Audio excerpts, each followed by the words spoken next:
Okay, thank you.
And I appreciate the empathy.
Oh, I know.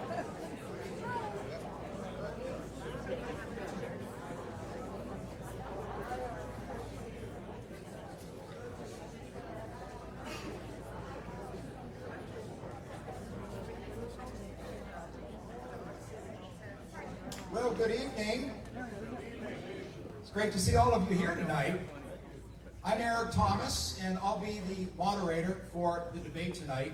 I'm really impressed with the turnout here. Thank you all for coming. In fact, I was thinking about it. I think there may actually be more people in this room tonight than actually voted in the Charlotte election. Anyway, just to go over some housekeeping, this probably goes without saying, but again, we all would like to remind you, the candidates would like to remind you, please have respect this evening. We want to have decorum in the audience tonight. Nothing is going to be gained by any kind of outbursts or reactions. If you have any reaction, and it's good if you do, but just try to keep it contained within yourself. Because otherwise we just have consternation between the audience and the candidates, or maybe even consternation between you and the person sitting next to you. So nothing can be gained by that. So with that said, let me just be fully transparent here. I have met both of these candidates multiple times. They're extremely nice gentlemen, and I have absolutely no doubt that they have the best interests in Matthews in their hearts. And so I think tonight will be very productive. It'll be very fruitful. And I also believe that through honest debate comes discovery.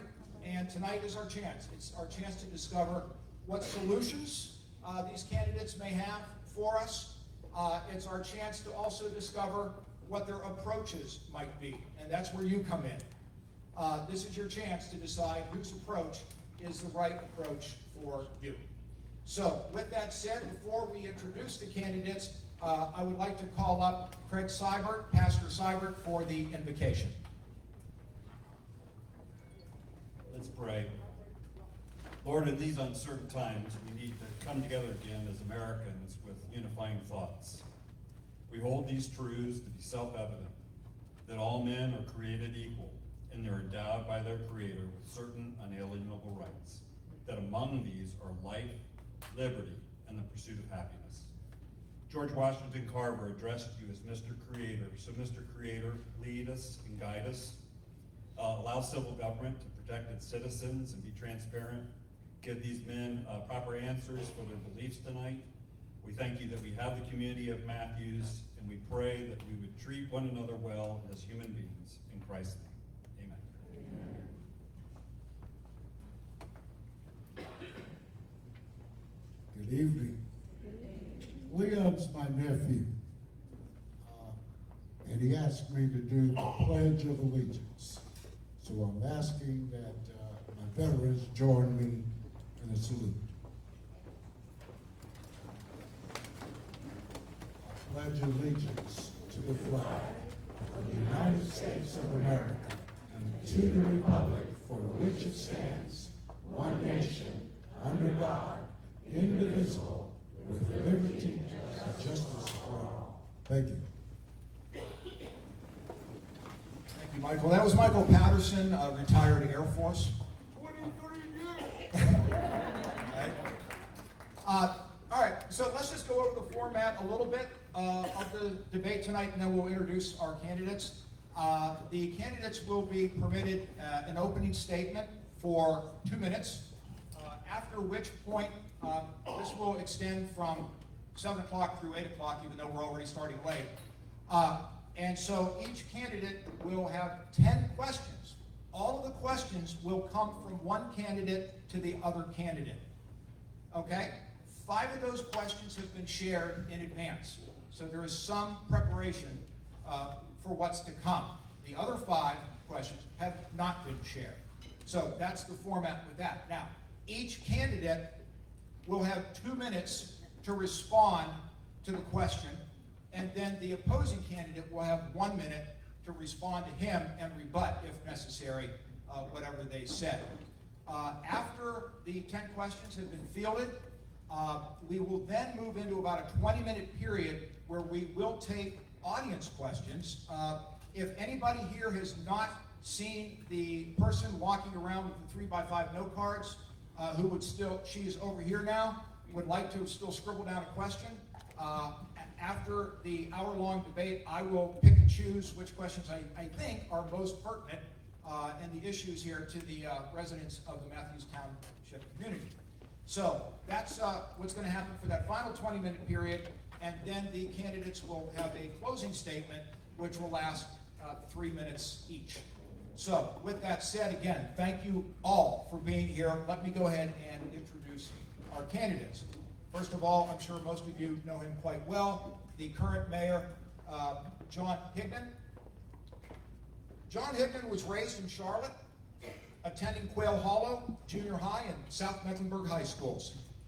He received his Bachelor of Science degree in Aerospace Engineering from North Carolina State University. John brings technical expertise and deep local commitment to his public service. He and his wife Penny raised their 2 children in Matthews and have built a life grounded in faith, family, and community. Beyond serving 6 terms as commissioner and mayor, John's leadership in Matthews spans regional and local boards, including the Charlotte Regional Transportation Planning Organization, Metropolitan Transit Commission, and Metropolitan Mayors Coalition. John also served for many years on the Matthews Appearance and Tree Board and Economic Development Advisory Committee. Professionally, John is Director of Standards Development at IAPMO, a global nonprofit committed to advancing safe and sustainable water and sanitation access worldwide. In his limited spare time, John enjoys gardening and beekeeping. Ladies and gentlemen, can you give a warm welcome to Mayor John?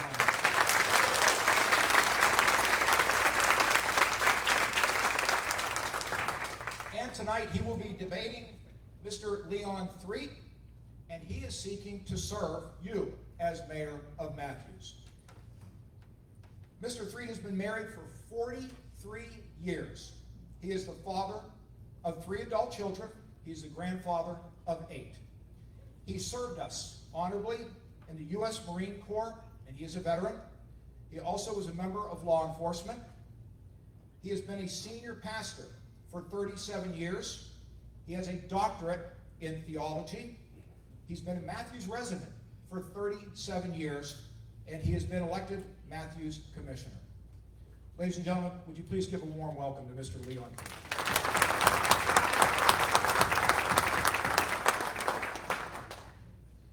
And with that, let's begin. This is in no particular order. I'm basically reading whatever's in front of me here first. So, with this question, this is a question from candidate Threatt to candidate Higdon. Excuse me, Yes. we're supposed to do an opening statement first? I'm sorry, you're right. I skipped over that. Thank you. Please, by all means, why don't you begin? All right. Thank you so much for coming out tonight. Good evening, and before I speak about my experience serving the town of Matthews, I'd like to tell you a little bit about myself, personally and professionally. I'm the second of 3 children. I have an older sister and a younger brother. I grew up in a very tight-knit family. I graduated as an honor student from South Mac High School and decided I wanted to go to the Air Force Academy to be a pilot. And I received all the necessary recommendations from the Academy, but my liaison officer there kind of channeled Bob Seeger when he said I was a little too tall and could use a few pounds.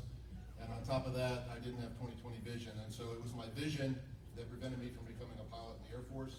Instead, I attended North Carolina State and earned a degree in aerospace engineering, which gives me the lifetime joy of being able to answer affirmative when I'm asked, who do you think you are, a rocket scientist?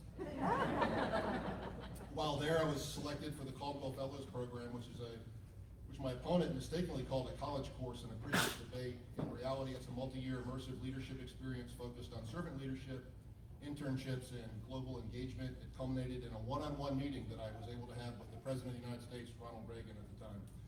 Notable alumni include my roommate, Jeff Williams, who is the COO of Apple, several other CEOs in industry and military, legal, and medical leaders in the country.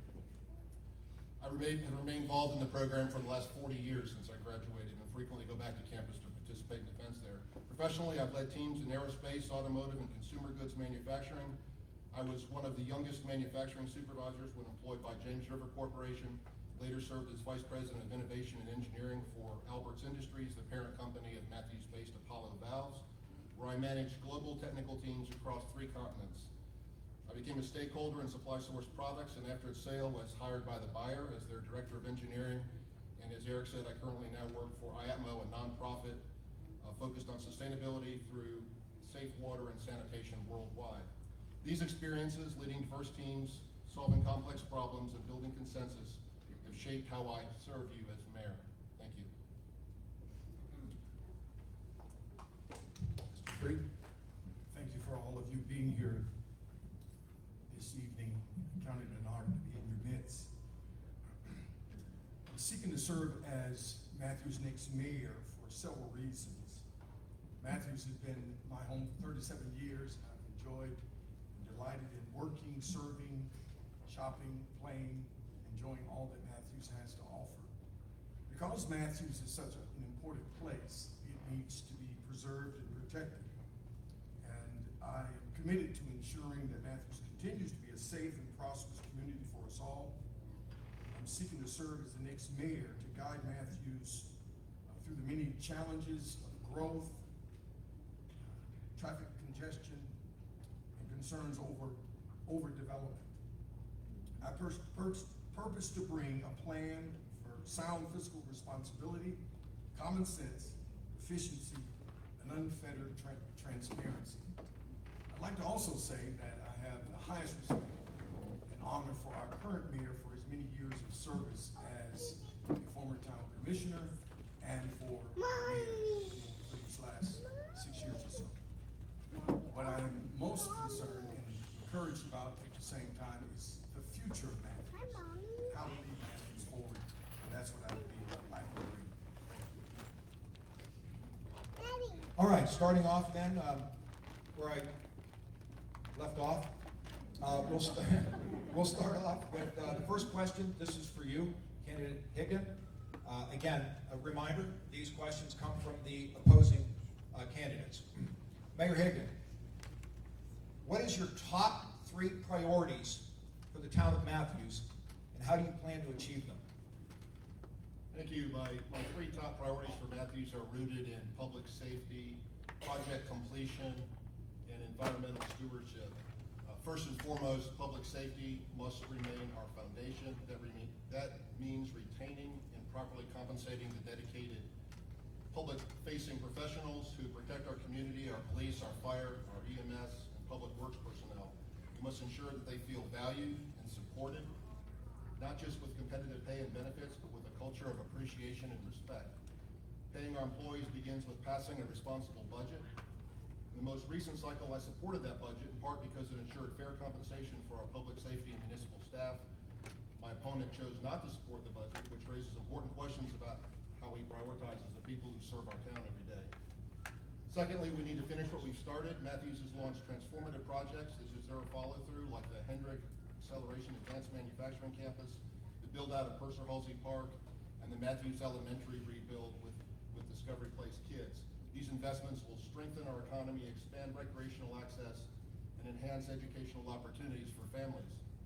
And finally, we must update our unified development ordinance to better protect trees. I made the decision to run for office many years ago because of my concern about so many trees being cut down. Recent developments like the J.P. Orleans development at Greer Farm on Sardis Road have exposed gaps in that ordinance, and we need stronger enforceable standards that preserve our tree canopy and protect heritage trees and reflect our community's commitment to green space. Each of these priorities is achievable through collaboration, clear policy, and a continued focus on what makes Matthews special, our people, our values, and our shared vision for the future. Candidate 3, do you have a response? 1 minute. I do. The reason why I did not support the recent budget because it had a tax increase. And as a true fiscal conservative, it's important that we find ways to fully compensate our workers, certainly public safety, police. But one of the questions and statements I presented to the board is that if we can find a way to pass the budget without a tax increase, I would fully support it. And I believe that we found a number of ways that we could have possibly passed the budget without raising taxes. I'm concerned about when government has a need or when government has a plan that the first thing we do is raise the taxes on the people.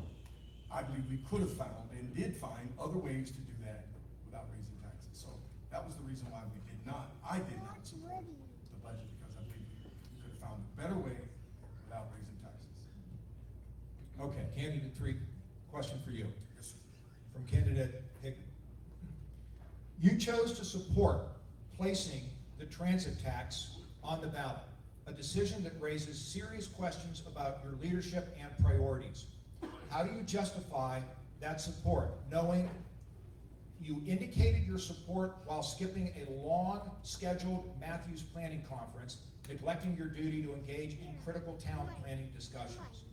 With no advance notice to town staff or the elected board majority, your endorsement helped derail a compromise bill that the city mayor was actively negotiating with Raleigh legislators, and one that could have brought light rail to Matthews. You support a measure that would impose the highest local sales tax in North Carolina, despite overwhelming opposition from Matthews residents. Was this a calculated political move or a failure to stand up for the interests of the very community you seek to lead? That's an interesting question. First of all, I have no idea who came up with the idea that I missed an important meeting that would have influenced somehow the outcome of that. So whoever got that information needs to go back and kind of recalculate that, because that did not happen. And yes, I have not publicly supported the referendum, but I have indicated and communicated that I was leaning toward supporting it because it did have some benefits. First of all, the reason why I do oppose perhaps the referendum 1 cent sales tax is the fact that it is a sales tax increase. Again, I'm concerned about the increase of taxes. And so I'm challenged about the fact that there would be a 1 cent sales tax. But it is a sales tax, not a property tax. And so this sales tax does impact not only the residents of Matthews, but it impacts all of the businesses who come, who are served here, and the residents here, but also those who come through Matthews and utilize our resources here, businesses and restaurants. It's also important that there are some benefits in perhaps the referendum passing. First of all, I think it's very important to note that $5.4 million annually for roads and constructions is not a small thing, considering we have less than $1 million in our road project fund as of date. And so to add 5.4 is a big deal. Now, let me make this point before my time runs out. I think it's very important to note that no matter how we vote in Matthews, we're only 4% of the county. And therefore, we must be wise in how we collaborate and work with the rest of the county, because a high probability is that the referendum will pass anyway. Therefore, we must be wise and strategic on how to solve problems and benefit from the referendum if it does pass. Candidate Higdon, response? Yes, Commissioner Threatt, the meeting you missed was our planning conference that had been scheduled at least 3 months in advance of you deciding not to attend and to attend some other meeting downtown Charlotte, where I believe you were complicit in getting this put on the ballot. You're exactly right. We're 3 or 4% of the population, but we had come a long way. I was right on the cusp of getting a compromise bill passed, and when Commissioner Threatt and Commissioner Tofano and Commissioner Hoover said they now supported allowing the rest of the county to decide your tax and transit fee, it caused, there was an article written that said the rock solid opposition in Matthews is dissolving because of their actions. So I believe Commissioner Threatt is complicit. I believe it is going to pass, and it's unfortunate because I don't support us having the highest sales tax in North Carolina and paying for light rail for all the rest of the county, and even in Iredale County. So when you're paying your tax, you're going to be funding light rail in another county, but not here, and that's unfortunate. I find it interesting that I didn't recognize I was so powerful that I could have such influence to determine the outcome. Second rebuttal, or? Well, he was invoked, so I'm just giving him one quick look. That somehow my presence had such an influence to determine the outcome of that vote. I'm just amazed that such a thing could take place without me knowing it. Okay, thank you, gentlemen. All right, candidate Higdon. The Sante rezoning request took place on March 13th, 2023, and had huge public opposition. I'd like to know, how did you vote on the rezoning request, and why or why not? I voted in favor of the request, and it was the most difficult decision I've made on a zoning issue since I've been an elected official in Matthews. But I think people should know that the zoning decision wasn't this or that. The property in question was going to be developed, absolutely 100% going to be developed. It had previous entitlements of R15 and RVS. It would have allowed 200 houses to be built, and also some quadplexes. At the time of the zoning, I asked folks to drive 2 or 3 exits up 485 on Idlewild, up from Idlewild, and look at all of the tract houses, the suburbia tract houses that were there with no amenities, no trees, no sidewalks. And I said, surely you don't prefer this to a master planned development that Sante will deliver. Let me tell you a few of the benefits. First of all, the developer on his own advanced $10.1 million to get NCDOT road improvements made there, including widening Idlewild Road to 5 lanes, building a roundabout at Davis Trace. He donated all the right-of-way and grading for Stallings Road realignment to his side of the property, installed water, sewer, storm drainage, and relocated utilities, greatly accelerating NCDOT's timeline. There's going to be a lot of pedestrian and safety features that we wouldn't have got with the other zoning. 10-foot sidewalks on Idlewild, 12-foot sidewalks on Stallings and Library Drive, signalized crossings at Idlewild and Hooks, LED lighting throughout the entire place. It's a walkable master plan, wellness-focused village anchored by a Publix. Many people have thanked me for bringing a Publix closer to where they live.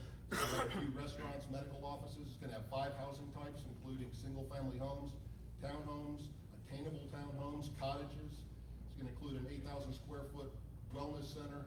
So it has a lot of benefit, including a village green, pickleball courts, fire pits, and gathering spaces for everyone. So it was better than the alternative.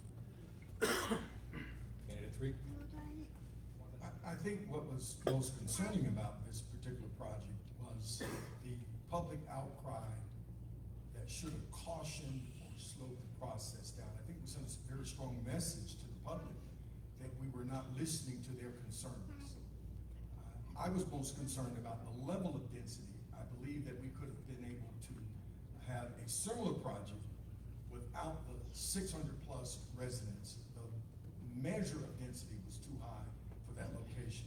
I'm encouraged by some of the development that certainly is coming in there, but I think the public had a right and do have a right to say the level of density was too high for that location, and that's why I would have cautioned us in passing it. I probably would not have supported it. I wasn't on the board at the time, but I would have asked for a lower density for that project.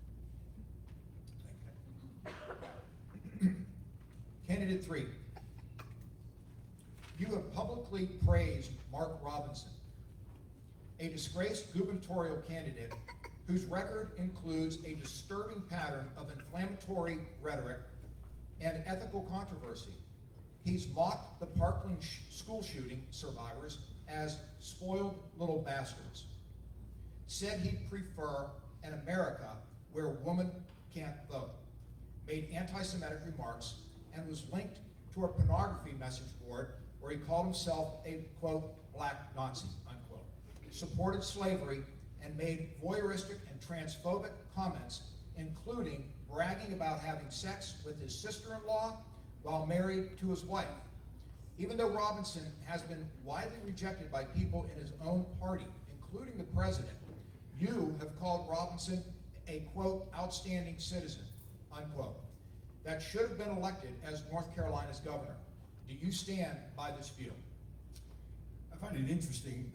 First of all, I've had the privilege of meeting former Lieutenant Governor Mark Robinson on a number of occasions, listened to him over and over again, been at a number of his meetings. We even had a chance to, and was honored to host him here in Matthews as he was running for governor. And I never heard anything in any of the gatherings I was with him that remotely resembled the accusations that were spoken against him. I found former Lieutenant Governor Mark Robinson an intelligent, courageous, and true patriot. He held what I believe is a grounded worldview. And I find it interesting that in the world of legal and law enforcement, we are called to consider a person innocent until proven guilty. However, in the political arena, one is deemed guilty and then have to prove their innocence. It's also interesting in the political arena that often when one side can't seem to address the issues, we find mud or controversy to throw at our opponents. I believe that that's in part what has happened here. He denied all of these accusations, and if I'm not mistaken, shortly thereafter the elections, many of them was apologized for and communicated that they were fraudulent. But that's the political landscape we're dealing with now in our nation. I pray that we never have such a thing in Matthews, where we spend more time throwing mud at our opponent than dealing with the issues. So no, I do not recant. I do support and believe that Mark Robinson would have made an excellent governor, and I stand by that. I don't have a lot of vices. One of them that my children and wife tease me about is I like to watch Judge Judy. I know it's been on the air for years. And I think the overwhelming preponderance of evidence that Judge Judy speaks of indicts Mark Robinson as a person that should never sit in the governor's office, and I'll leave it at that. If I may make the statement, I'm so encouraged that Mark Robinson is not running for mayor here. Okay. Question for candidate Higdon. Matthews was the only town of 7 in Mecklenburg County that opposed the support of the referendum or PAVE Act. Do you believe that opposition negatively isolated Matthews from the county and region? Why or why not? No, I served on the Metropolitan Transit Commission as well as CARTO, the Charlotte Regional Transportation Planning Organization, for over 6 years. And every single mayor that I served with said that they would have done the exact same thing I did, and that's advocate for you. We were getting a raw deal. Am I supposed to roll over and say, hey, yeah, we're fine to get a raw deal? I've shared with people many times that in 1994, I went to a Christmas party with former Mayor Paul Bailey. I never dreamt I would even run for office at that time. But in 1994, Paul Bailey told me, I'm so excited, Matthews is going to get light rail. And we've been planning for light rail for 30 years, 30 years. And so all of our land use decisions, if you look at how Home Depot and some of the other businesses are situated, they're situated so that they could accommodate light rail. We've made developers come here and do grading and things like that to accommodate light rail. We had people spend years planning for the locally preferred alternative, how it would come through here. And to get the rug yanked from underneath our feet at the 11th hour, in May of the previous year, to be told there's not enough money to build light rail, we're sorry, please support it for everybody else. Matthews, you please pay that penny tax so we can build light rail in Charlotte and Pineville and Cornelius and Huntersville and Davidson and Mooresville, but we're not going to get it here. What would you do? Oh, thank you, it's good for the region. It was terrible. We nearly got it, as I say, we nearly got a compromise bill that would have allowed light rail to someday be built here. But because the opposition seemed to crumble a bit, that didn't happen. But it's a very terrible deal for us here, and I did what I hope you would be proud of me for doing, and that is standing up for your rights here. 1 minute.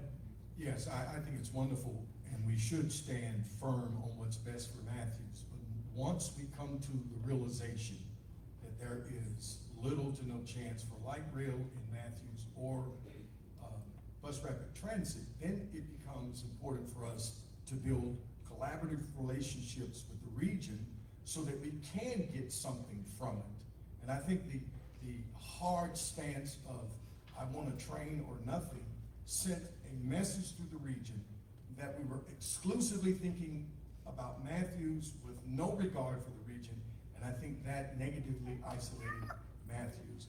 Now, if this thing passes, which is high probability, then those same regional leaders are going to remember that we had little to no regard for what was important for the region.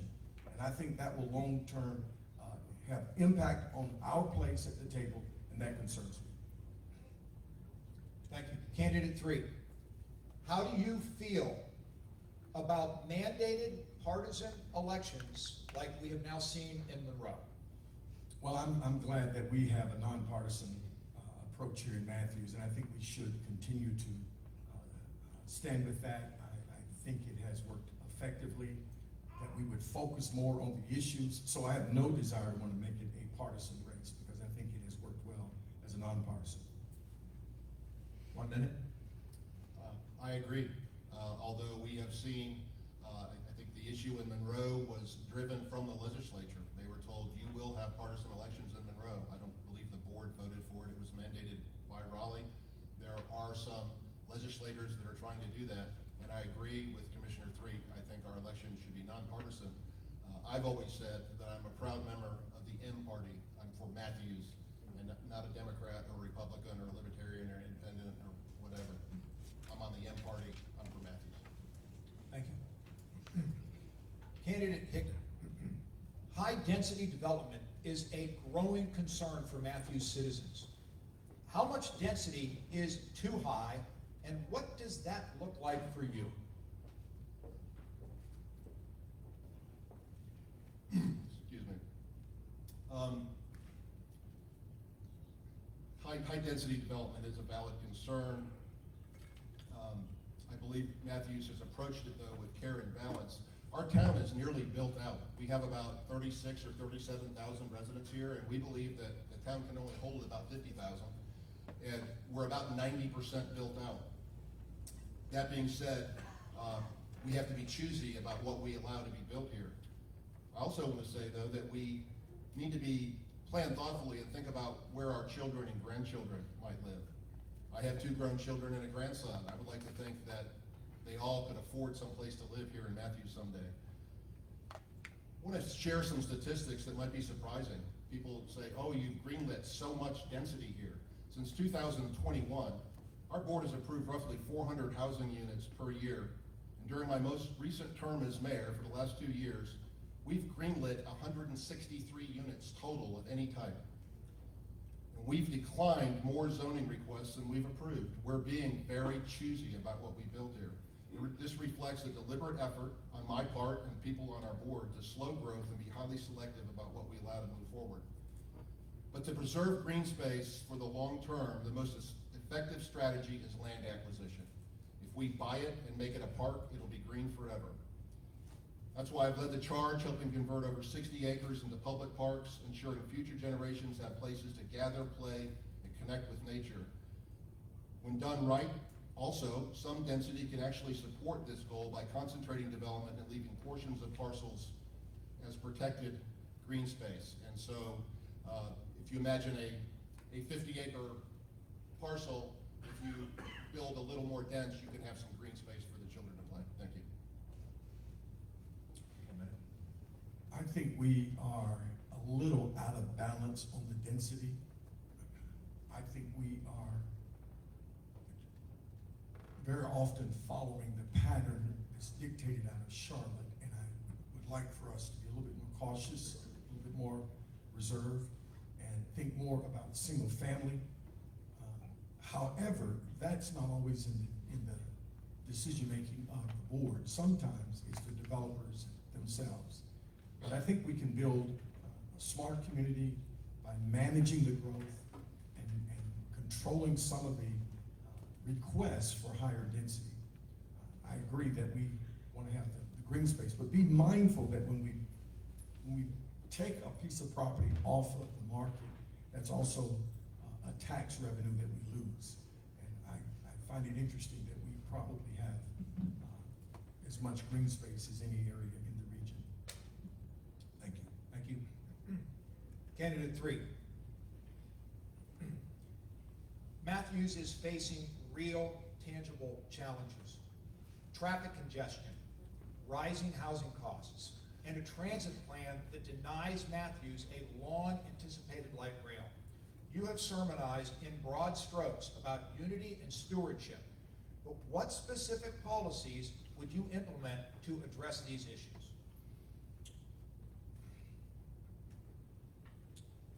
I like the word sermonize, but I think we really do have a plan to really, first of all, it's going to take working with our current or the newly elected Board of Commissioners. And we need a plan that addresses the regional demands that we're facing. The problems in Matthews, the growth and the demands on Matthews are not exclusively Matthews. They're regional problems. And so some of the concerns that we've got to be addressing is not just what do we do here in Matthews, but how do we work with the region? How do we work with Mecklenburg County? How do we collaboratively work with Mint Hill and Stallings and Union County and all these other areas? And I think building strong relationships with those areas, having a plan for the region is going to be wise. And it would be important for us to do that. And I think some of the decisions we've made, as I mentioned earlier, has somewhat isolated us, that we're kind of trying to solve these problems by ourselves. And we can't solve them by ourselves because we're part of the larger region.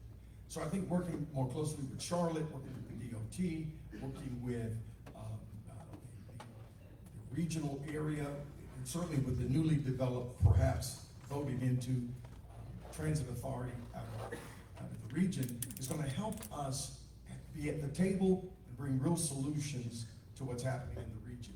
So I think it's going to require us working closely with our board and working closely with the region. There's nobody that's worked more collaboratively than myself. I have lunch about once a month with all the rest of the mayors in the county. I speak to the town managers.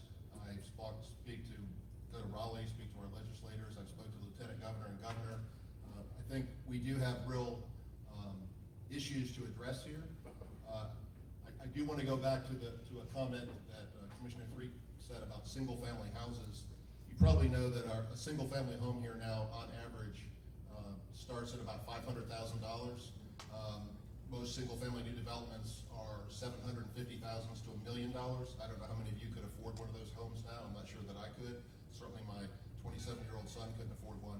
So that is a concern when we look at housing. We can't just build $1 million single-family houses because it excludes so many people from having a nice place to live. All right, thank you. Candidate Higdon. Some citizens have communicated their frustration over a perceived lack of responsiveness from local government. Do you believe Matthews government is effective in responding to the needs of the public? And how can Matthews government improve in addressing those needs? Interesting question. I respond quite regularly, as do other elected leaders. I don't know if the question was specific to the elected leaders, but if somebody calls me, I certainly talk to them. I try to meet with people. Give you an example. We have an issue with a data center right now that some people were concerned about, and I haven't responded to everybody because I've gotten about 100 emails in the last 2 days, but I'll get around to talking to those folks. I think we've been exceptionally responsive. We have a communications coordinator. We've made her position full-time. We post everything on our website. We live stream our meetings and we record them. Anybody can go see every meeting that we've had for the last many years. Not only a video, but you can see a transcription of it. So we do a newsletter, we do mailings. So I'm certainly open to what else we could possibly do. But we are making those efforts to be as transparent as possible. We've got nothing to hide. We want everybody to see everything that we have. We have a portal for a financial portal where you can see how the town spends its money. We post all of our zonings. So I think we do a pretty good job. I don't see a big lack of response from the town. 1 minute. Well, I think our town staff does an outstanding job, and I certainly commend all of them for working so hard. But I think there certainly is room to improve on the perception of what's going on. And that's probably what we're dealing with, is perception. And very often the public is concerned that when they do have an issue, that sometimes they're not being truly heard, almost like passed on. And so I think finding and listening to the public in such a way that we address that perception. And I do think, and I commend the town for an outstanding job of keeping tabs on what is being communicated, what's being complained. I think commissioners and the staff do an outstanding job on that. But I think there's still room for improvement. Thank you. Thank you. Candidate 3. Matthews manages multiple types of public funds, each with distinct purposes and restrictions. You seem to struggle with these during recent budget deliberations.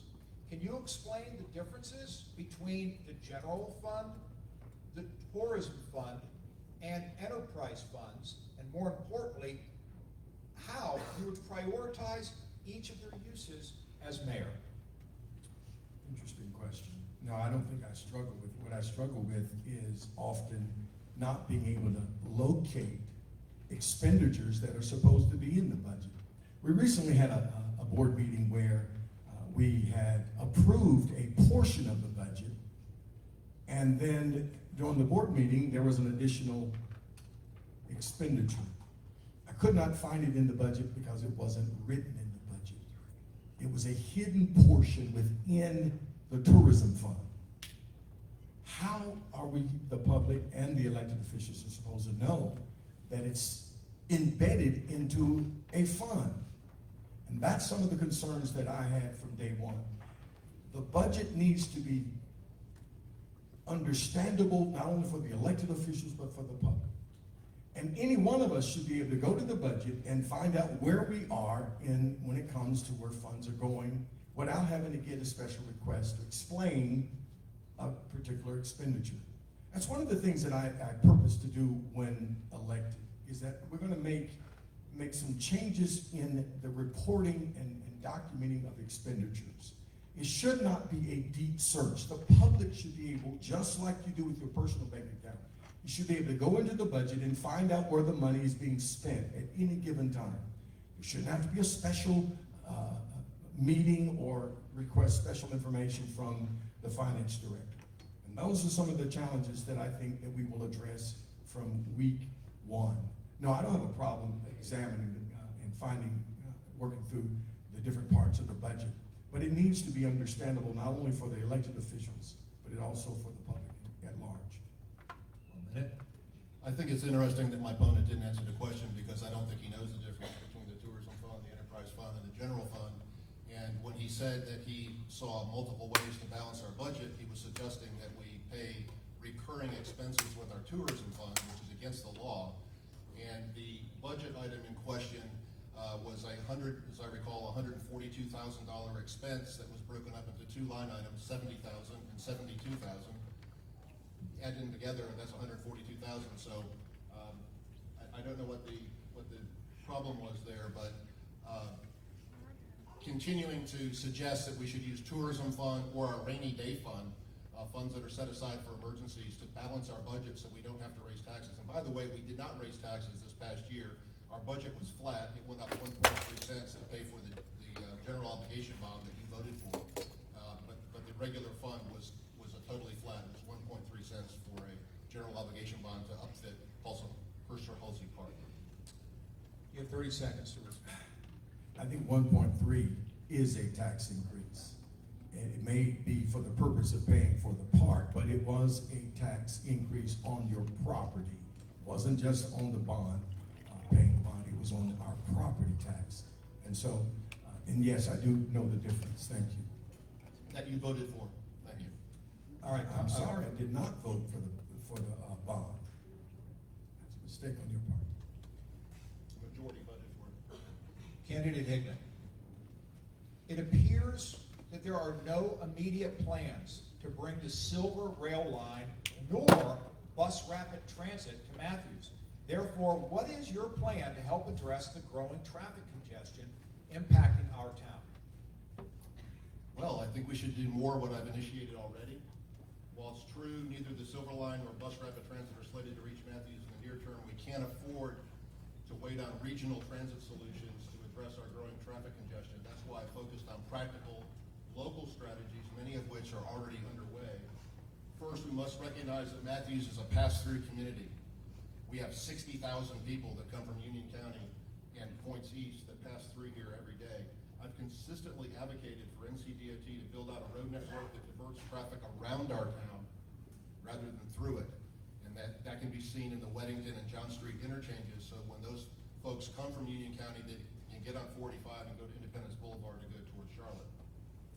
Second, I supported the Matthews Transportation Bond, which will fund critical improvements like widened sidewalks and streetscape upgrades along Trade Street, the extension of Graylock Ridge Road to improve connectivity, the intersection enhancements at John Street and I-45, as well as East Charles and Crestdale Road improvements. These projects will make our town safer, more walkable, and better equipped to handle traffic flow. And thirdly, I led the revision of our sidewalk ordinance to promote walking as a viable alternative to driving, especially between key activity centers. I've also championed the expansion of multi-use paths to connect our incomplete road network. Living adjacent to the 4 Mile Creek Greenway, I see firsthand hundreds of our residents walking, jogging, and biking daily, proof that this infrastructure works. Finally, I've consistently advocated for local job creation and housing options that reduce the need for long commutes. When people can live and work in Matthews, we ease congestion and strengthen our local economy. 1 minute. I'm not sure if you really answered the question, but I think it's going to be very important that we continue to work regionally, as it was stated, that much of the traffic is coming through Matthews, and the problems are immediate, and so we've got to be thinking of immediate solutions. And I think part of that solution is working with the region, working with Mecklenburg County, working with DOT. And I do think that we need to revisit, at the table, revisit the possibility of bus rapid transit through and down Independence Boulevard. All right, candidate 3, what are the top 3 priorities you would pursue in your first year as mayor, and how would you measure success? Well, I certainly think on the top of the list is public safety. And the second and most urgent, I think, would be to manage the growth and development in our region. And then thirdly, I think principled, character-centered leadership is going to be very important. Let me tell you why those things are important, because our region is facing a growing concern of public safety. So we've got to make that a priority, and that will mean identifying ways to make our current department more efficient, perhaps even hiring new officers to help fill any vacancies and prepare for the growth that's taking place in our region. And it's also going to be very important that we are managing growth wisely. I still think, even though the market is saying housing, single-family housing is expensive, but it's a supply and demand system. We don't determine the cost of a home, but I do think it's wise that Matthews is a home-centered community, and I think we need to continue to work toward that. One of the challenges I think we're facing, and one of my priorities, is to bring leadership to the board that we are currently serving on. It's important to note that no less than 3 new commissioners will be elected in November. Those 3 new commissioners will need leadership. And within that leadership, with the entire board and the mayor, that's how you move the region, and that's how you move Matthews forward, by good leadership. And that's the priority that I think I bring, is I bring leadership, managing the growth, and ensuring public safety. Well, I certainly believe those are important priorities, and I believe I bring leadership. I have demonstrated leadership throughout my entire adult life, both professionally and in various enterprises that I've been involved with, as well as with the town. So I certainly share the concerns, but I don't think there's any lack of leadership on this side of the stage right now. I think I'm exceptionally prepared to continue to lead the town. Thank you. Candidate Higdon. The proposed Silver Line was planned to come near the downtown area of Matthews, adjacent to East Matthews Street, which brings with the rail a higher density. Yet, you opposed the widening of East John Street to 2 lanes. I believe it's lanes. Is that correct? Okay, just making sure. Please explain the disparity between the 2 approaches. Both would fundamentally change the downtown area of Matthews. Why one and not the other? Sure. Well, it's pretty obvious. We don't want a 4-lane highway like Independence Boulevard going through the middle of our historic downtown. Period. End of story. And so I also stated earlier that we would like to have traffic go around our town and not through it. And if we build a 4-lane highway through our town, then the traffic will come through our town. If we slow things down, I've always advocated for that portion of John Street to be something like Colony Road over by South Park. If you've seen that, it's beautiful. And people drive slowly there. It's not a cut-through area. I want to encourage people to go around our downtown. If they don't need to be here, then have them go elsewhere. But it's also a safety issue. We don't want a 4-lane Independence Boulevard type highway going through next to Renfro's and down through our middle of downtown. Secondly, the light rail, which for all intents and purposes is dead at this point, had it come through downtown, it was going to be very subdued in our downtown area. We love our historic downtown. There was no intent to have great density in our downtown. It would have stayed mostly as it is. Where we thought the opportunities for growth would be at the Sportsplex and our entertainment center. Out there, we could have built up a little more, but there was never any intention to have great density in our downtown. We love our downtown, our historic core, and we wanted to keep it that way as much as possible. The The light rail would have allowed people to get here to visit, but it was never intended to be a huge growth hub right there in our downtown area. Well, and from my observation, the light rail would have resembled what we see in the blue line going to south of Charlotte and going north of Charlotte. Everywhere the light rail went, high density followed. No question about it. Everywhere that it has shown up in Charlotte and in the region, we see high density. Somehow, magically, we're going to have the rail, but high density would not somehow show up. I don't think that's possible. Thank you. Candidate 3, you have openly embraced a biblical worldview and aligned yourself with platforms that promote deeply conservative, often controversial positions, including your own publication, Storm Warnings, which predicts sweeping societal collapse and calls for radical cultural realignment. Many of these views reject widely accepted scientific principles and sociological norms. Given that, how do you expect to lead a town like Matthews, where residents value moderation, inclusion, and policy rooted in evidence and consensus? Well, if someone had taken the moment to read the book, they would have actually recognized it as exactly what we're experiencing now that was communicated in the book. Times when societies would be at odds with one another, there would be violence in our communities, and people would be at odds in such a way that it would destabilize our society. And we gave practical, common sense things. In fact, it's interesting, we wrote the book before the COVID epidemic. And interesting enough, that some of the very things that took place through the COVID era, we had communicated the importance of being prepared, having food, having power sources, common sense things for when difficult days come, we would be prepared.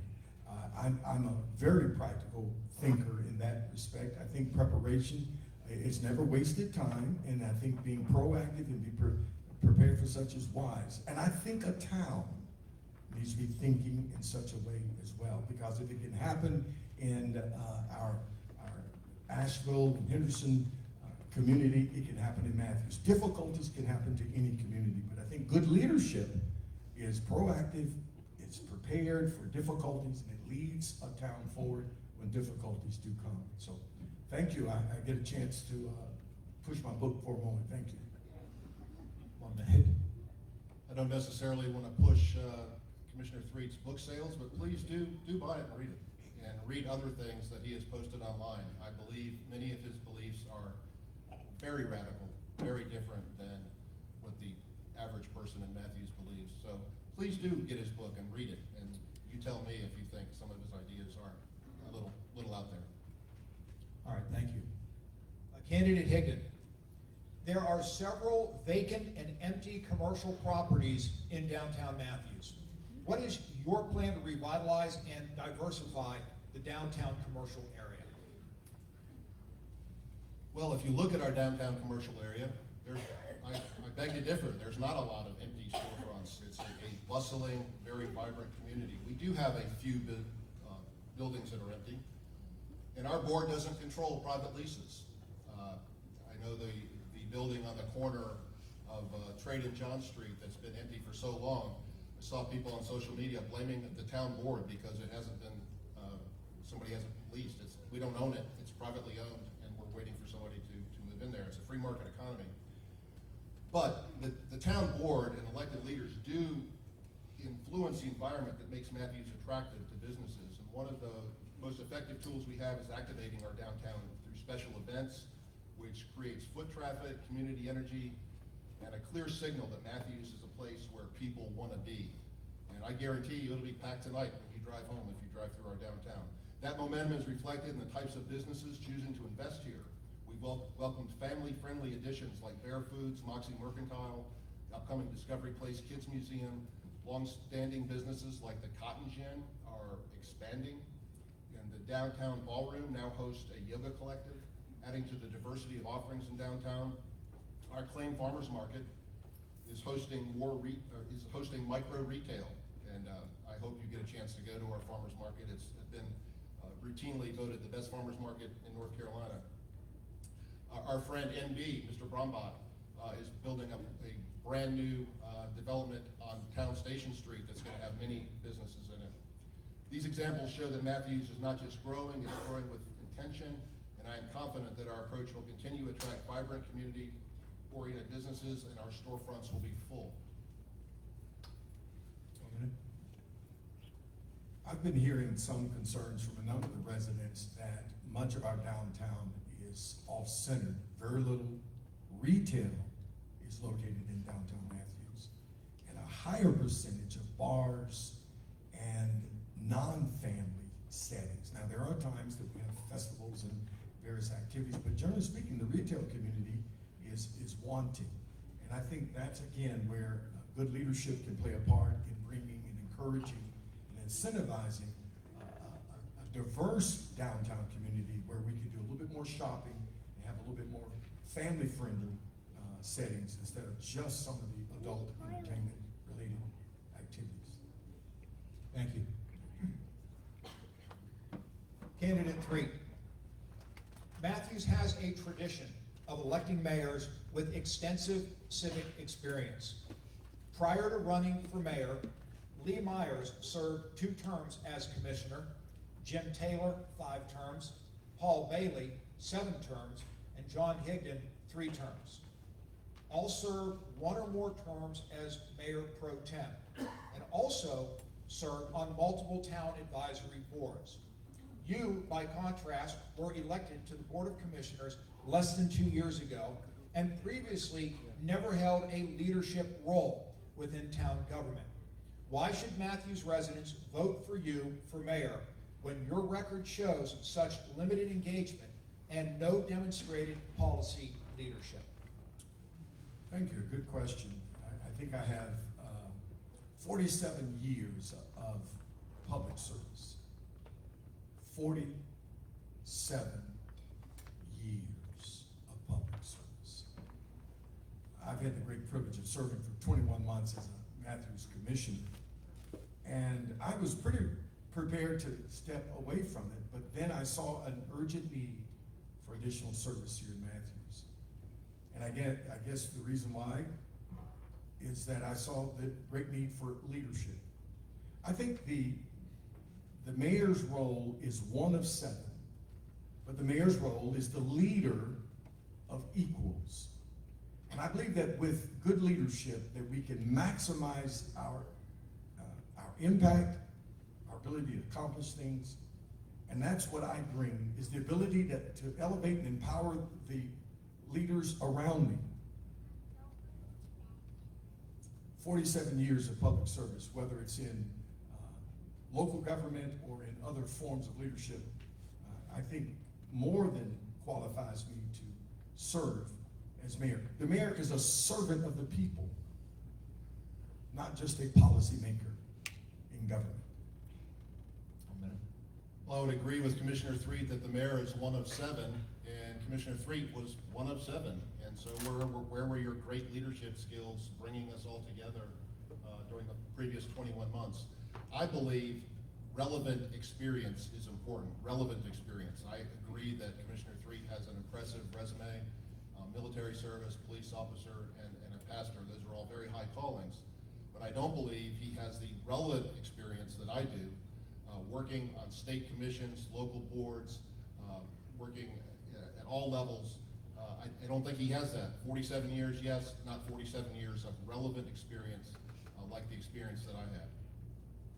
All right, thank you, gentlemen. Candidate Higdon.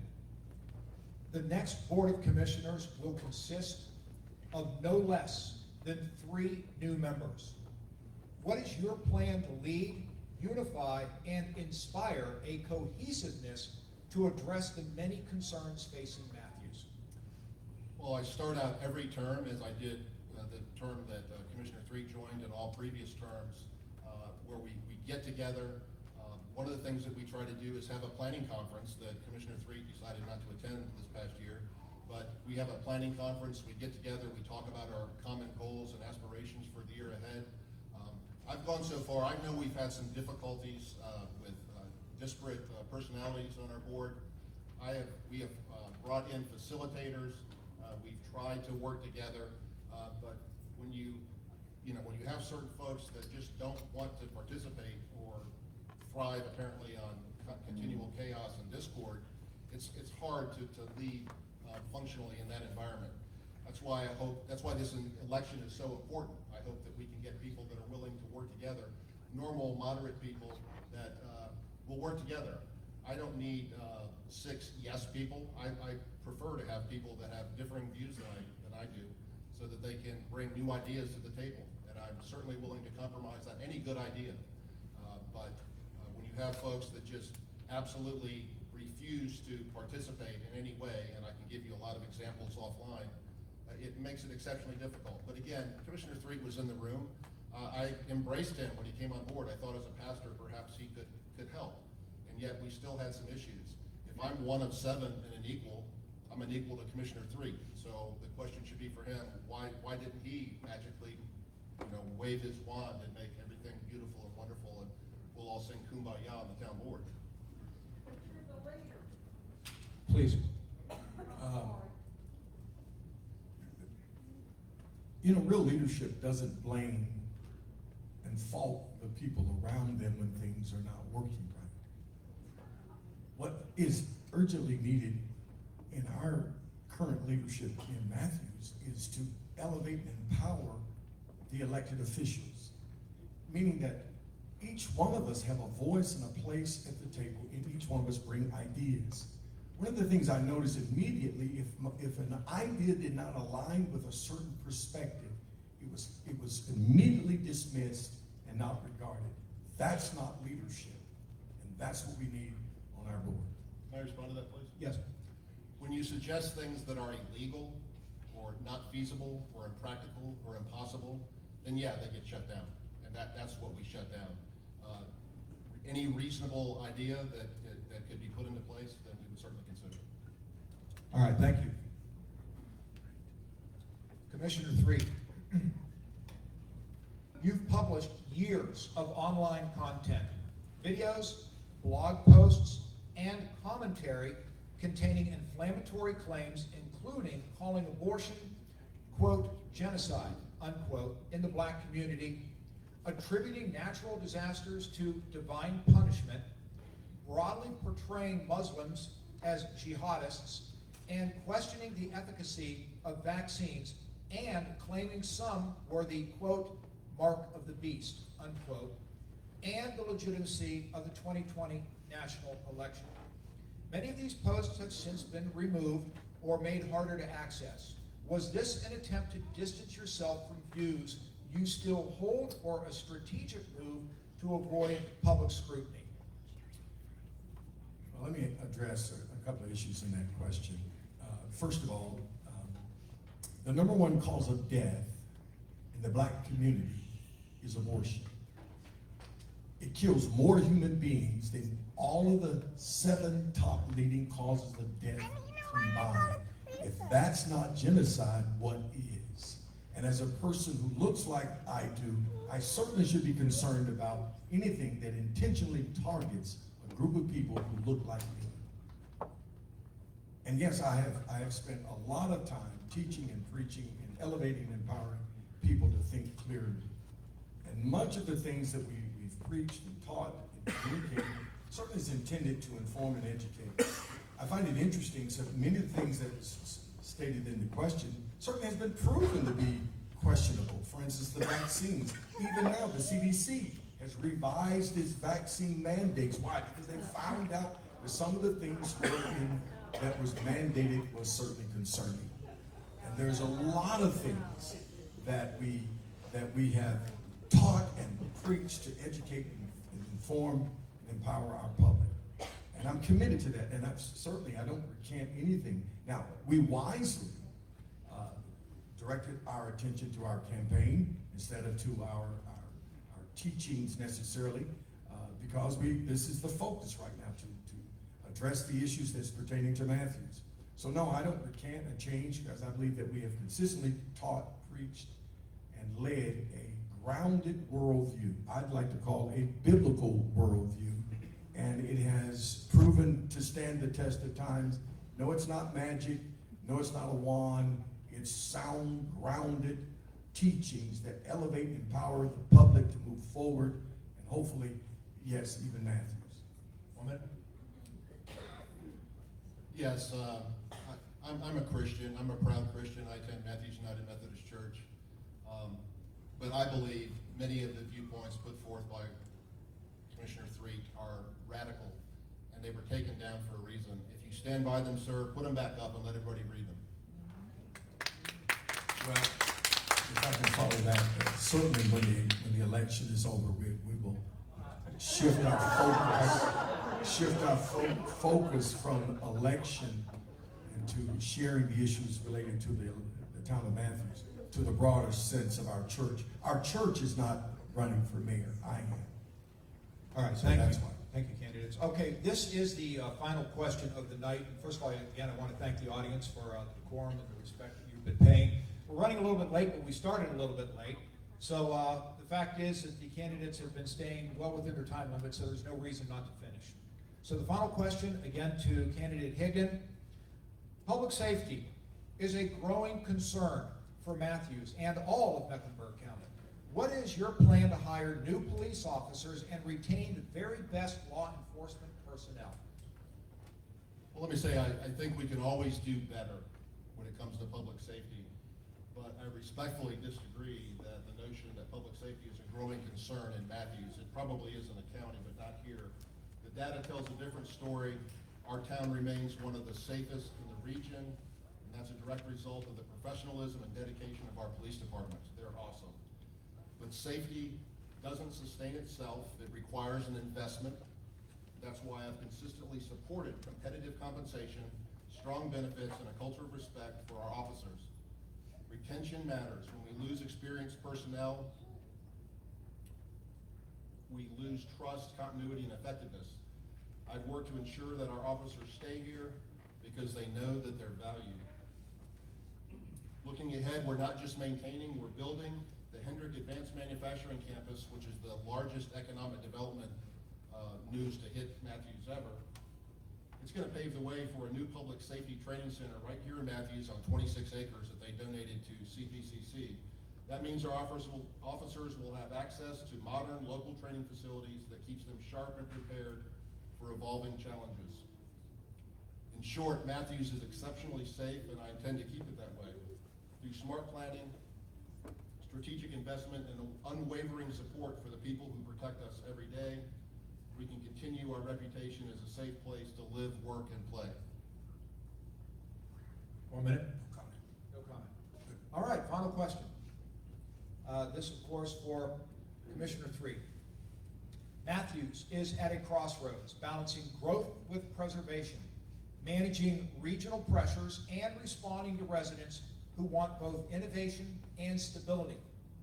When faced with competing priorities and limited resources, how will you decide what to fund, what to delay, and what to fight for? Well, certainly we must be thinking Matthews first, certainly. And addressing the needs of the people in Matthews, certainly public safety is on the top of that list. And then we need to be working to ensure that government works and serves the will of the people, not the other way around. Often government seems to operate with the premise that it's the more important issue. So it must be, we must have a plan that we are making Matthews the safest place we possibly can, that the government is serving the want and the will and the need of the people, and that we keep those priorities in perspective. 1 minute.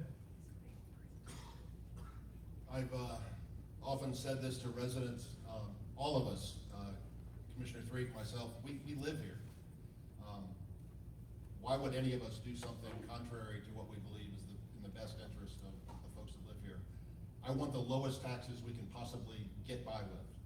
I want public safety. I want parks. I want smart development. I want all those things.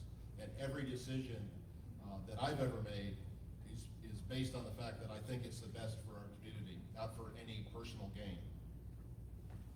All right, well, that will conclude the main part of our debate this evening, but now we have a 20-minute section where we can take some questions from the audience. I would, yeah, please.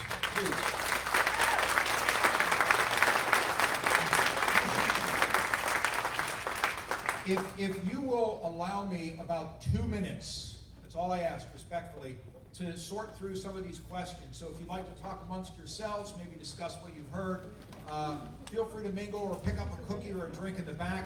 But if you can, please return to your seats pretty quickly so we can wrap things up. Thank you.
Okay, 1 minute, if we can return to our seats.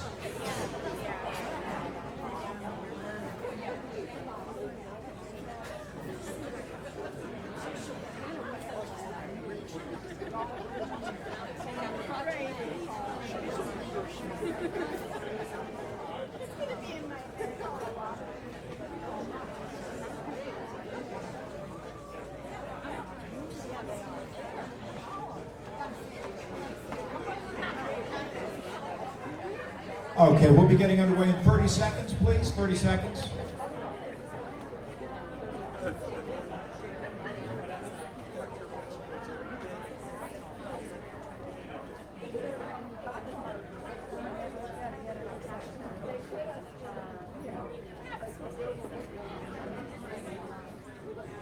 Mr. Gilbert, 15 seconds, please. Return to your seats.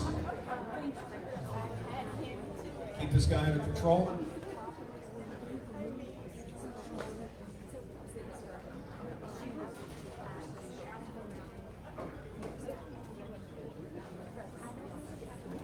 All right, if we can get underway, this would be great. Thank you again for your attention. All right, so these are, I have picked out 5 questions from audience members, and the format will be, the question is directed toward both candidates, and each candidate will have 1 minute to address the question. The first question actually is addressed to Mayor Higdon, but this will be addressed to both of you. All right, the question is, Mayor Higdon, we'll start with you. Okay. What would your dream project be? 1 minute. I guess the dream project would be having the wherewithal to convert one of these massive pieces of property that everybody wants to make a park into a park. I think that would be incredible if we could do that. To actually be able to do that, or again, a comment was made earlier that we have enough park space. We actually don't. There are standards, and we don't have enough. We have a lot of parks, but they're really small, so we need more acreage of parks. I think that would be wonderful. A fantastic thing, a gift to the community. So if I win the lottery, you guys are in. All right, Commissioner 3. I thought he would surely have said the silver line coming through that. I'm really surprised. That's an interesting question. I would think that my dream would be to sustain what made Matthew the town that it is. To sustain it, to maintain it, and not lose it. That would be my greatest aspiration. Okay. All right, next question. We'll start off with candidate 3 this time. With hurricanes now reaching central and western North Carolina, imagine that, I picked a weather question. With hurricanes now reaching central and western North Carolina, what plans do you have to protect the Matthews infrastructure moving forward? Interesting enough, that was in that book called Storm Warnings that I wrote, and someone said it was insane and out of touch with Matthews. It actually has a plan.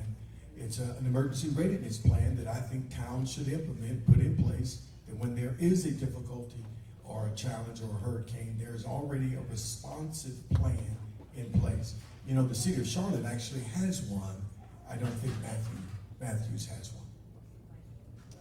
Actually, Matthews does have such a plan, and so we already have that plan.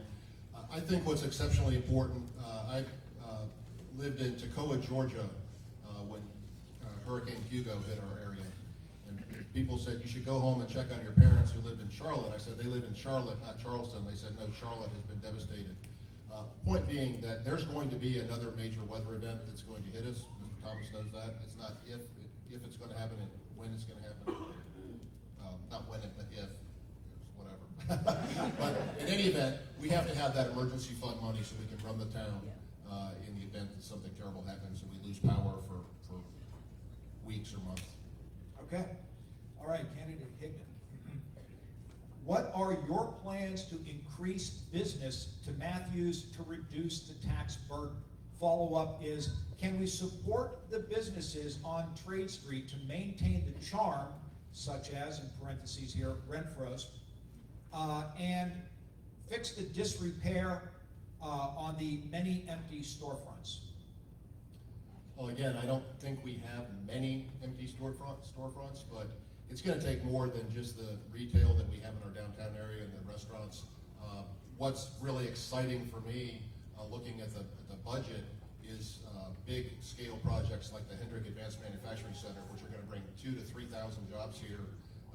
Those are the types of needle movers that will perhaps allow us not to have to raise taxes and maybe lower taxes when we get that kind of influx here. So we're looking at those big needle movers. By the way, we expect those jobs to pay $80,000 to $120,000 each. We're going to have a lot of people that are able to spend money in our businesses.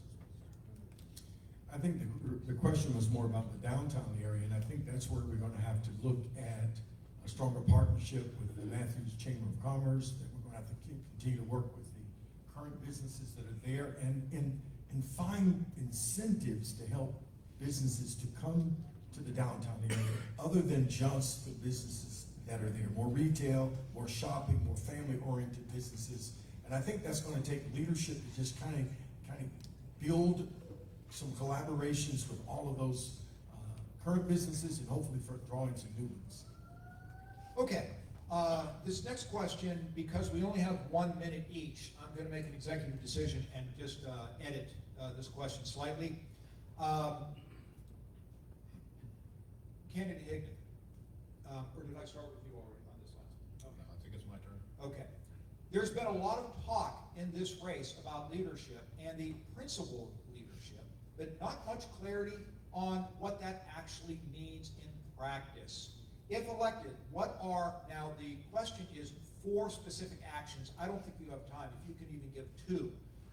If elected, what are 2 specific actions or projects or changes you will prioritize in your first 120 days in office? We are asking for tangible steps, not general values, so voters can understand exactly how you plan to lead. Well, I hate to keep harkening back to trees, but I was at the Greer Farm site when they were cutting the trees down, and I saw neighbors along that corridor crying. There were 7 or 8 trees on the site that predated the Revolutionary War. They were over 300 years old, and they cut every one of them down, which is unfortunate. So I will prioritize updating our Unified Development Ordinance so that we can have a better control of that. That was built by right, and so the rules that were followed were a little bit lax, but that was just so disheartening to see that beautiful piece of property essentially clear cut. And we need to do something to prevent that from happening in the future. Well, I think the question was more about leadership than trees, but I think it's important that one of the first things that need to be done is there needs to be a strengthening of the relationship between the mayor and the other elected officials. There's such a divide now that often it's very challenging to show up on Monday nights because of the divide. And yes, we have tried to work through some things, but I think one of the first things I would do is strengthen that relationship, then also strengthen the relationship that's in the other forms of leadership, the town manager, the attorney, and the department heads and so on. All right, thank you. All right, Commissioner 3? Light rail. Did the MTC require or ask for development density levels in order to justify bringing the light rail to Matthews? If so, what was it, and how close were we when the plan was rejected? I don't know if they had a predetermined density level, but it has been reported over and over again that the federal grants related to such, or any federal funds, required a measure of higher density. Don't know what that percentage is, don't know if that was actually true. But whether it was mandated or required, we see that density naturally follows the rail. And we can't escape that, because that is something we've seen over and over again, not only just in the Charlotte region, but nationally. There absolutely was no requirement for density. It was going to be seen as a upgrading for the transportation opportunities for people that live in Mecklenburg County.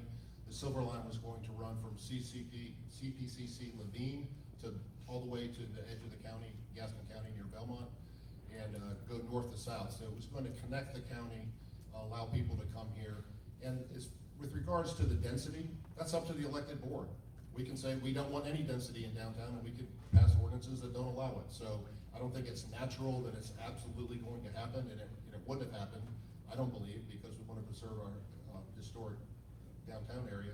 we would have had higher density in some portions for sure, but there was no requirement for density. That's never even mentioned. Okay, two left, two questions. Candidate Higdon. Continued growth of local government is a major concern. What non-essential programs would you cut from local government to be fiscally conservative with taxpayer dollars? Yeah, we don't have a lot of stuff to cut in our budget. That's why it was so frustrating during our budget time when folks say, don't raise taxes, and I say, what do you want to cut? How many police officers do you want to cut? How many firemen do you want to cut? Our special events here are paid by our tourism fund, which does not affect your taxes at all. I don't know what we could cut. I mean, there's not a lot of meat on the bone to remove. We are exceptionally fiscally conservative. You know, I don't know. Do you want to? We would have to cut positions from the town, and I think that would be exceptionally unfortunate because people expect a certain quality of life here, and we would be damaging that if we started cutting, you know, public works employees or our communications coordinator or things like that. So I don't see a whole lot of opportunities to cut from our current budget unless we just make the entire town staff smaller. Well, first of all, I think government needs to know its primary and most essential responsibility, which is public safety, fire, and public works. To be completely clear, that is the core role and responsibility of government, and we need to make sure that we address the core essential responsibilities of government. And then the other things we need to be reevaluating, is that the responsibility of government or is that the responsibility of other entities? And so stick to the core issues and we can work from there. All right, final question, Commissioner Threatt. What is your position on the transportation sales tax, and what are your reasons for your position? Well, as I was mentioning earlier when time was running out, is I'm challenged about any sales tax or any tax increase. So that's the downside of the referendum. But there are some positives in it. As I mentioned earlier, 5.4 million. There is an opportunity to be at the table to discuss the future of the region. Yes, it's only one of 27 seats, but we're at the table building collaborative relationships with the other partners in the region. It's going to be an important piece. And I think there are some positives. But yes, the tax increase is the challenge, and I'm challenged with that. But I do think we need to be looking at the benefits as well, not just the tax increase. Look, I've read the temperature of the town of Matthews. I have met 3 people, and maybe some of you can prove me wrong tonight. Commissioner Threatt, Commissioner Cafano, and Commissioner Hoover are the only people I've spoken to in Matthews that are for this tax. It's not good. It's the single largest tax in the history of our town. And it's sure, it'll bring some good things, but if we wanted to just raise our property taxes for roads, we could do that at a lesser hit. The city of Charlotte says that it's going to cost the median household in Matthews $283 more a year. I think that number's more like $400, but I encourage you to go take your 2024 debit card or checkbook, see how many items you purchased that required a local sales tax, and multiply that times 0.01, and that's how much more you're going to pay. So my question to my opponent is, why in the world did you give the green light to put this on the ballot if you don't think it's a good idea? It's not a good idea. Okay, and that will you were invoked. Do you want to? Yes, I just wanted to say that the reason why I supported it being on the ballot is because I think the public has a right to make that decision instead of the elected officials making it for you. And that was the reason why I felt like Mecklenburg County would have a chance to make the decision. All right, and I want to say one thing on Sure. that. The people of Matthews should decide our transit tax fate, not the rest of the county. Sure. Thank you. Thank you both. Now, we will have 3 minutes each for closing statements. And gentlemen, I have the memory of a hamster. So I'm going to ask you to go in reverse order of whoever made the first opening statement. Can we reverse that? Who made the first opening statement? Okay. So candidate 3, would you please take 3 minutes for your closing statement? Well, I just wanted to make it real clear that I appreciate the mayor for accepting this invitation to be in this discussion tonight, this debate, and I really appreciate that, and being professional and respectful as it's been. I also want to thank the Levine Center and all of their staff for helping host it, and certainly to you, Mr. Eric Thomas, for moderating and being such a great leader in this. I'm seeking to serve as Matthew's next mayor, in part because I believe Matthew's best days are still in front of us.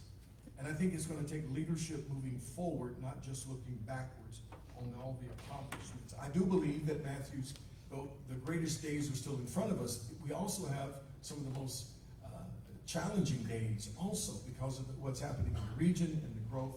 And I believe that that's going to require a collaborative partnership within the board that we do have and what is about to be elected. It's going to take leadership to do that. And I'm in position, I'm seeking to serve as the next mayor because I believe in part I have that leadership to move Matthews forward, not just rehearsing all the accomplishments we've had in the past, which are wonderful.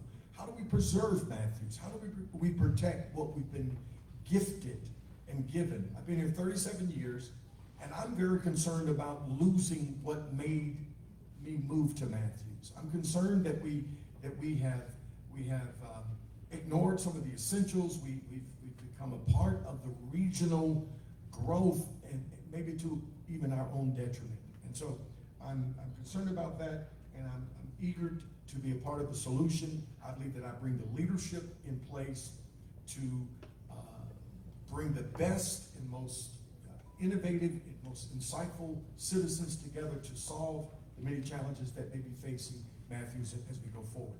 So I look forward to serving as your next mayor, and I believe together we can solve the many problems that are in front of us, but it's going to take a lot of hard work and a lot of smart people to make that possible. And I'm confident that we can do just that, make Matthews better going forward. And I appreciate your vote, and thank you for being here tonight. Thank you, Candidate Threatt. Candidate Higdon. Thank you, Eric. Thank you, Commissioner Threatt. I will say there's one area that Commissioner Threatt definitely has me beat. He's by far the best dressed man in the world, maybe in, I mean, it's crazy. Congratulations on that. And thank you all for coming tonight. This means a lot. We like to see people interested in local government. You know, I recall being present the day our new town hall was dedicated about 24 years ago, standing in the parking lot there. And I've been present in the town of Matthews ever since. I've been active and I've been accountable, and I've shown up for our residents, for our neighborhoods, and for our future. I've coached our children at Mara. I've volunteered at scouting programs. I've served my neighborhood as HOA president. I've volunteered at the Matthews United Methodist Church and BAPS charities. I've served meals to the homeless at Roof Above. I've helped stock food pantries with produce from my garden. I've volunteered in our schools. I've had multiple speaking engagements with the Matthews Chamber, Matthews Help Center, Kiwanis, Rotary. And then there is my work with the town, several years of service at the Matthews Appearance and Tree Board, where I helped write our tree ordinance and began our legacy tree program. I was a longtime member of the Matthews Economic Development Advisory Committee. I've spent thousands of hours in meetings in Matthews, at the Charlotte Government Center, and in Raleigh, advocating on your behalf as a member of the Charlotte Regional Transportation Planning Organization, the Mecklenburg County Floodplain Task Force, the Metropolitan Mayor's Coalition, and the Metropolitan Transit Commission. I've met with members of the North Carolina legislature, including the House and Senate leadership and Lieutenant Governor and Governor, to lobby for great outcomes for Matthews. And I have served 6 terms as an elected official here.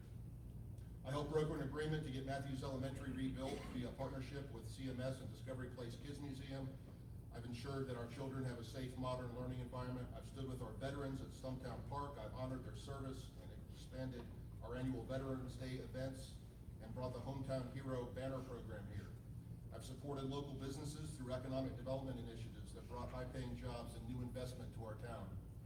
I've walked the greenways we've expanded. I've handed out trees during our annual giveaways. I've helped pass ordinances that protect our canopy and preserve our green space. I've supported our police and fire departments with the funding and facilities they need, including the debt-free completion of Fire Station number 3. I've stood with the farmers market to protect its legacy and future. I've helped secure Matthews' first ever AAA bond rating for responsible budgeting and transparent governance. I've been in the room when decisions were made. I've led the charge on mobility improvements, sidewalk ordinances, and multi-use paths. I've hosted town halls, answered tough questions, and made sure every voice had a seat at the table. And that's what leadership looks like. Meanwhile, my opponent, though possessing an exceptionally admirable resume, has not been president. Prior to his election as a town commissioner 2 years ago, I only knew of him as a congressional candidate. I don't ever recall meeting him prior to his campaign for commissioner, and I've never seen him at any of the activities I've just mentioned prior to him becoming a commissioner, not once. Matthews deserves a mayor who knows its past, serves its present, and is ready for the future. I'm not running to learn the job. I'm running to keep doing it well. Thank you. Thank you. If we can have a warm round of applause for both of those things. And that concludes our debate tonight. Thank you again for coming out. My final thought, full disclosure, I am not a resident of Matthews, which means I don't have to figure out who I'm going to vote for. I hope tonight will help you make that decision. Thanks again for coming. Very much appreciated.